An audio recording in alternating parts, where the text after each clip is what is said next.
Hi everyone, today I wanted to give a real quick overview of the RACI chart. We talked about it in class, but this is kind of some background information if you wanted some more information on it. You are asked to complete a rough draft of your RACI chart and upload it to me by the time we have class next. So taking a look at this, this is a copy of the page that you received in class.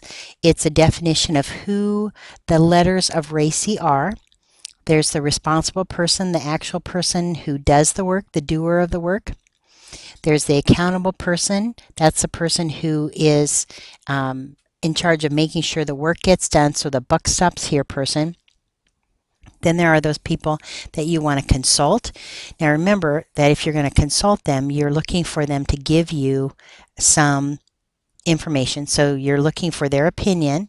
And then there's the people that you're just going to inform. You don't necessarily want that person's opinion. You're just going to tell them what's going on. The only thing that can get you in trouble on the RACI chart is following the requirements for the accountable person. Because for each activity that you must have someone who's accountable. But you can only have one person who's accountable. So make sure when you choose that, you can have someone who's responsible and accountable, but only one person can be accountable. So taking a look at the rest of this document, I'm going to flip through a couple pages because I didn't actually have those copied for you. But here is the next page that you have, and this is a sample. So it's not a very elaborate design.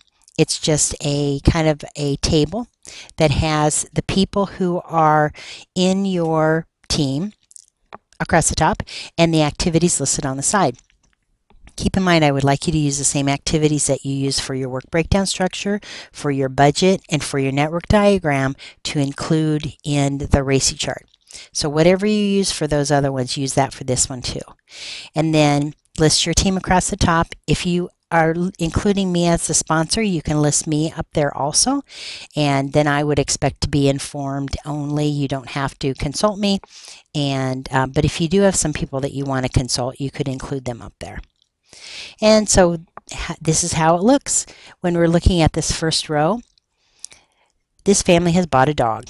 And so they've adopted a dog. They're taking care of the dog. Feeding the dog, mom is accountable. So if the dog doesn't get fed, mom's the one that's in trouble. But mom consults dad on what food to buy. And then John is responsible for actually putting the food in the bowl. So that's who we're responsible. Is the actual doer. He's going to put the food in the bowl, but if that doesn't happen, mom's the one who's going to check on it, make sure the dog doesn't die of starvation, and then we're going to consult dad on what food. So that's kind of the way this whole thing works.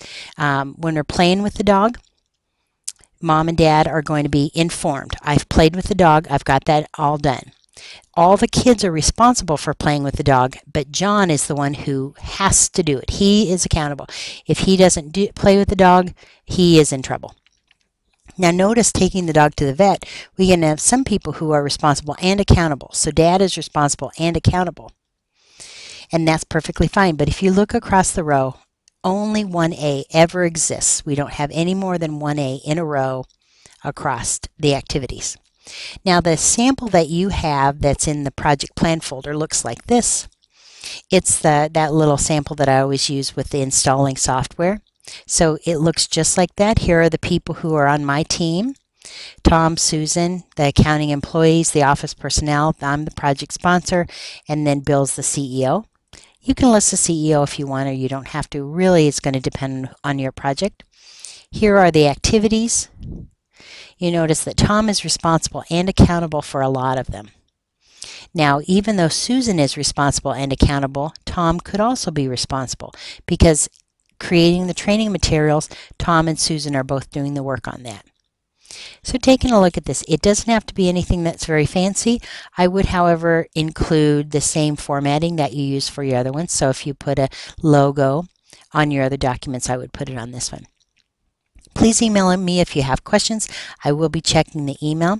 Otherwise, I would like to see a rough draft of this document set up by the project manager of your team before we meet for class next. Have a good evening.